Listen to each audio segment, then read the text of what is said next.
Battletoads, released by the legendary Rare, stands as the common man's hardest game of all time, and is quite possibly the hardest game of all time. This might be surprising, but despite looking amazing and sounding great, Battletoads is bullshit, like unbelievably bullshit. While praisable for its clean visuals and varied styles of gameplay, Battletoads is tragically the almighty ball-buster, clocking in at 12 varied, challenging, and unforgettable levels. All in all, the best word to describe the game is brutal. If you manage to beat this game, slap that shit on a resume, because you're proving that you'll put up with anything, regardless of how bullshit it is. Essentially, this is my non-too-specific dumbass guide to beating Battletoads. Before we begin, it's important to establish a few tips. Firstly, stockpile lives. You can hold more than 5, despite what the indicator shows, and since you only have 3 continues, it's most important to sustain your life pool until the levels get ridiculous. Secondly, exploit everything possible. This game is broken in numerous ways, so try to take advantage of everything that's weird. And spoiler, it's a lot of things. Finally, accept defeat. Submit to replaying the game 200 times. Anyways, here's how to beat Battletoads. Welcome to the pits. Take this time to learn how to use your controls and get accustomed to how control feels. Unfortunately, this is one of the very few beat-em-up levels, which gives a very false impression of how this game will be. There's a few falls in this level, so watch out for that. And all in all, this level is the gimme. Get used to seeing this place and try to get through here without air. The boss in this level needs to be hit 3 times, and as a tip, holding up will make the rock fly much more accurately. But that's really all there is to say about level 1. Let's get on to more dismal and bullshit destinations.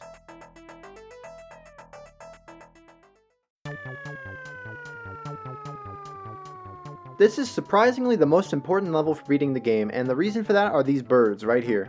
They die in one hit, but juggling them gives you bonus points.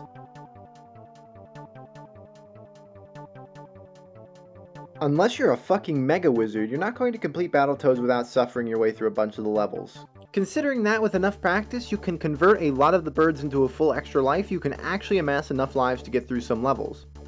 This is the stockpile. Get good at hitting shit, and also try not to die here. This level isn't that hard, but you can still get bodied by the one-shotting variants of the birds or the electricity shit everywhere, you know, stuff. But really, just pay attention and refill your life as necessary as you descend. A good tip to killing the bigger enemies here is to set yourself up against the wall until you turn into a wrecking ball. This attack will kill anything instantly. Other than that, dodge the robots, probably memorize the pattern of everything, because you'll be seeing this place again, guaranteed.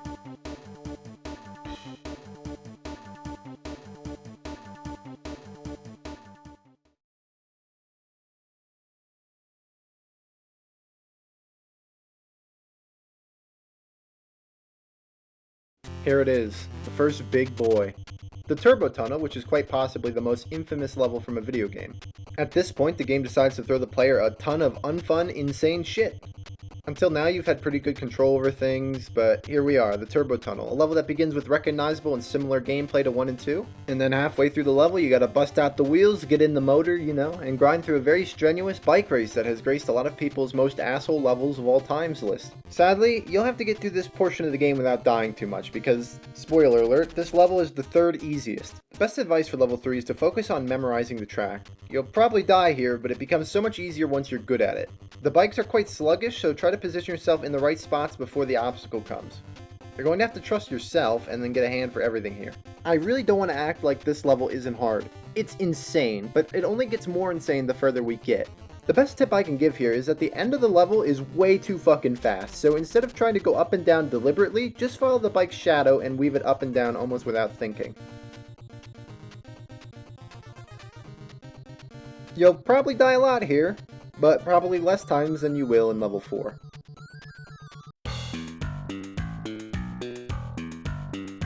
I really don't like this level. If I had to give a review for this level, it wouldn't be glowing. The Arctic Cavern's the first true platforming stage, and this level is not fun, and has way too many instant death portions. Like, this level just sucks, and it's full of stuff that sucks to be near. In any event, try to remember that jumping is hard, and that things will constantly impede your ability to progress. It's pretty well implied, but the ground around here is slippery, and it's that great NES dumb ice slippery, so yeah, good. You'll find it leading to your death a few times, so just do your best to get used to it. As a bit of extra help, try to make use of the infinite life section in this map. It's right here. If you can get this life, then die, you'll have infinite chances, so to speak. My best advice for this level is to focus on memorizing the parts that will kill you. The Arctic Caverns has sections that are strictly unfair. You need to get screwed over a few times. You're going to have to jump softly here, you're going to duck 3 and jump 1, you have to go now, and etc. Continue pressing forward, grinding until you're completely pissed, and you can move on to level 5.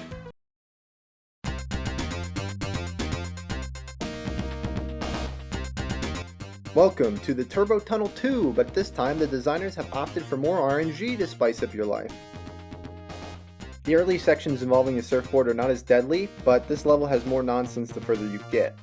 Also, you'll encounter the first real boss fight halfway through the stage, and he's either easy or horrible, so I suggest making him easy by grabbing a stick and just slapping his ass until major death occurs.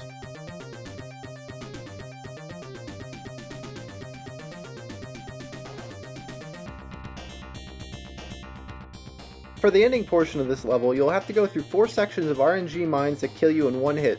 Your speed increases pretty considerably after the first section, and it's pretty jarring. You have another freebie life here, so try to lean forward after the second section and grab it. So again, grind through hell, get used to the weird physics on the mines, and pray you don't hit anything on accident. After this, congratulations on making it to the halfway point of Battletoads.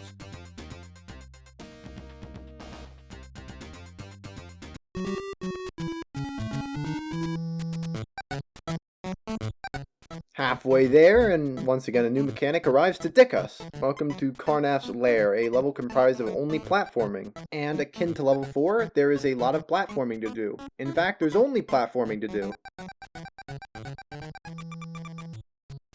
Level 6 is a ball buster. This is when the game goes from pretty hard, like, you know, up there on the fuckometer, to suddenly intense and unfair beyond belief. This level requires numerous resets and replays. And that's because Carnaph's Lair requires platforming on a level not yet introduced. There are no enemies, there are no lives, there's nothing except 3 checkpoints to keep your progress. This means you'll have no way to keep up your lives in this level. Unlike the last 5 stages, you suddenly have no way to sustain yourself. Beat Carnaph's Lair straight up, or you won't make it any further.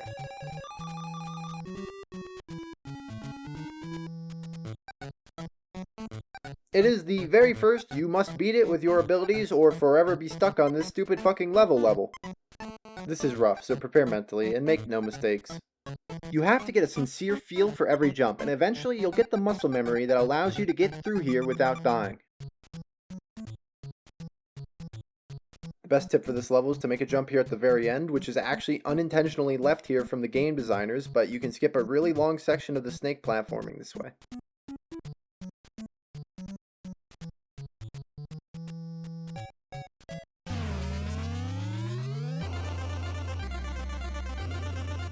Hey, it's the Turbo Tunnel number 3. It's amazing how many times this level keeps coming back, and how they just kept making it harder than the last one.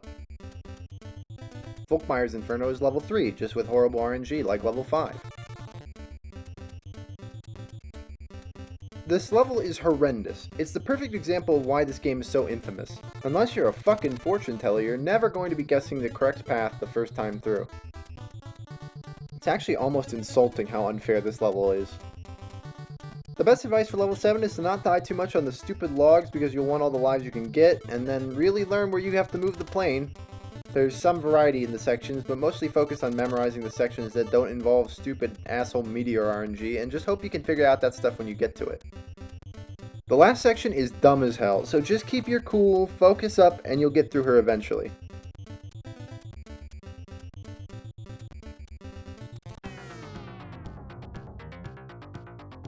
This level is actually easier than level 6 and 7, but still outrageous.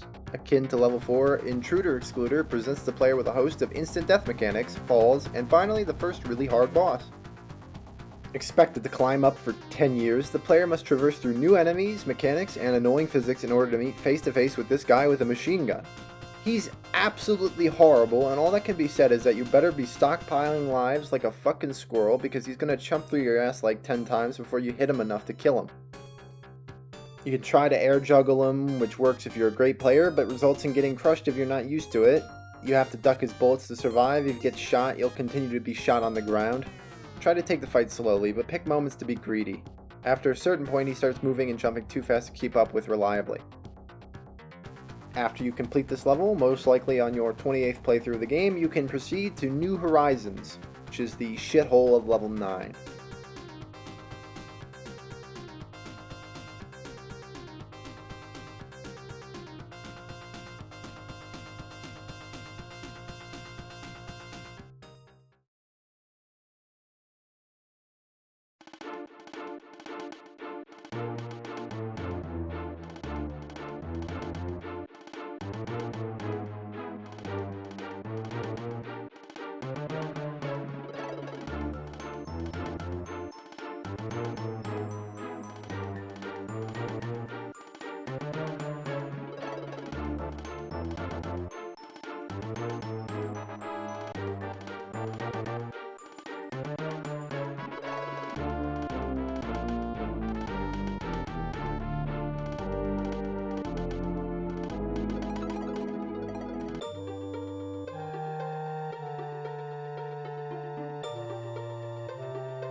Battletoads is relentless and is additionally not even fun to talk about. Water physics that feel awful, a plethora of instant death, RNG that is actually programmed to be mean, and level designs that go way too far.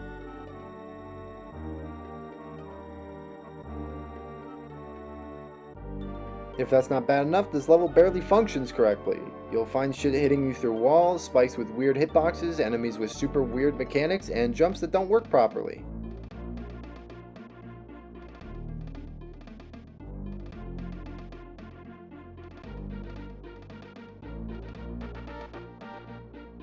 Level 9 is a contender for the hardest level in the game, but that's more because it's broken.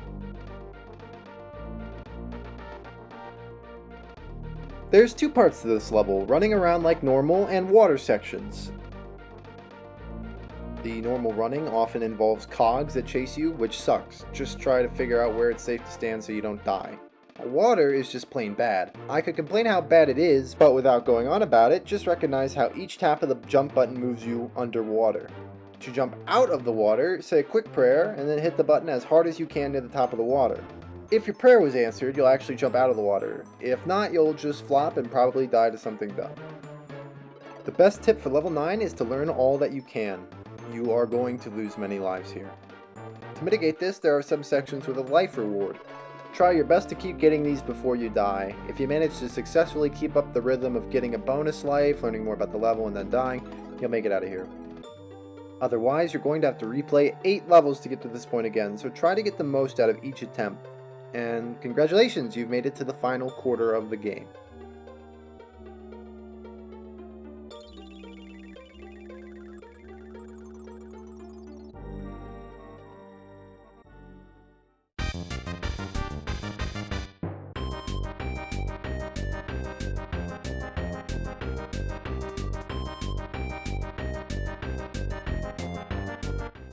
Welcome to a fresh hell.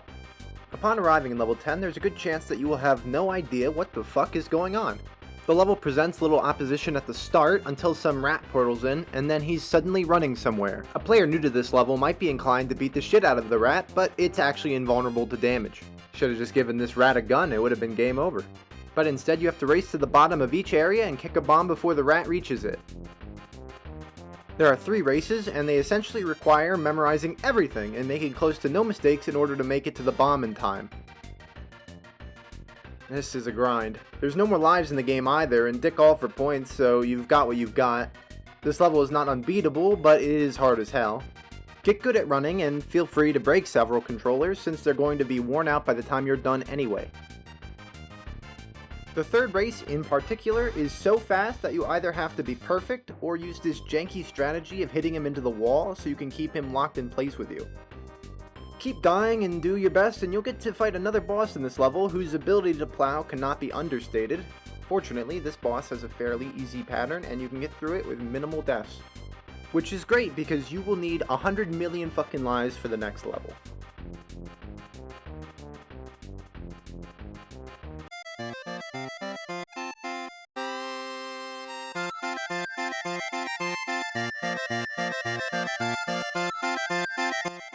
The subtitle of worst level in the game is too nice. Klinger Winger is not only hard in a, well, I just have to learn where things kinda are way, but in a relentless, over-the-top, and very unfun to play kind of way. You have to control this bike along the walls of the course. To not die to the always impending orb chasing you, you have to push your D-pad in the direction of the track. Since the orb is so fast, you really can't make any mistakes. This level is the worst because there's nothing even fun about it, and it exists as pretty much a purely stressful experience. You can lose an incredible amount of lives very quickly here since there are no checkpoints. To get through here, you have to beat the level in one go. In every other stage before this level, you could maybe get away with burning lives down as you narrowly eke out victory, since there were checkpoints and ways to manage progress. It would be painful, but you could afford to burn lives. But the moment you cross into level 11, one thing becomes apparent. You will never see level 12 and the end of this game unless you perfect your ability to beat Klinger Winger. They give you no more help, there are no more breaks. Beat the whole level in one shot or lose the game. Asshole level.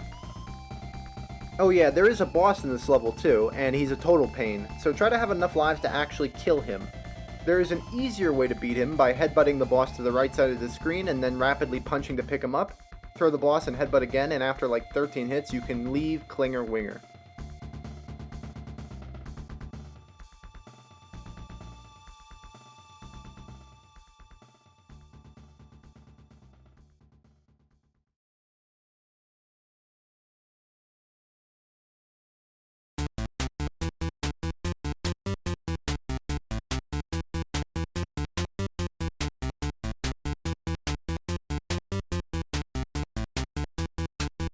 The Revolution, the final level of Battletoads. And it is essentially the worst aspects of all the platforming levels put into one. You have the ever enjoyable instant killing enemies, difficult jumps, unfair detection, and above all else, the level is very long. There is not much more to express. This level culminates every issue the game has. There is no remorse, there is no help, you know, all the bullshit. Here's what you need to know. Be confident. You've come this far, don't let your nerves screw you over. Make sure you know where you want to end up and end up there. Mistakes will kill you here. Don't touch anything. The enemies are very weird and very lethal here, especially the red suck guys, they suck. And of course that means another one shot and there's no more remorse for that.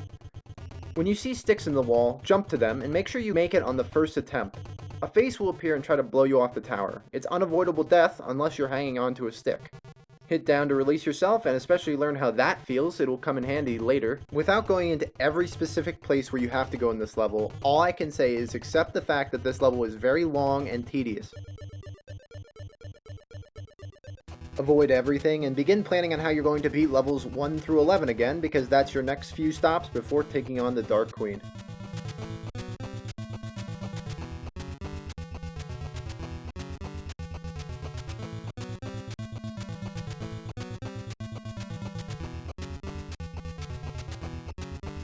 Once you make it back, and when you finally climb that tower, hit the fucking goal, and the final showdown begins, you better have enough lives remaining, because making it back to this point is excruciating. And as if this game could finally offer a bit of reprieve, the Dark Queen proves to be a bitch. The final level, which is simply the battle against the Dark Queen. This is one of the only things the game developers did to help out the player, since if you lose a continue now, you can start from here. The Dark Queen is mostly a battle involving luck, unless you're very good, which you probably won't be on your first attempt. You have to pick your attacks wisely or you will get the shit kicked out of you. One hit easily lends itself to many more, and getting hit with the tornado spin is certain death. Hit the Dark Queen 23 times and you'll be able to brag to your friends that you're patient enough to beat Battletoads.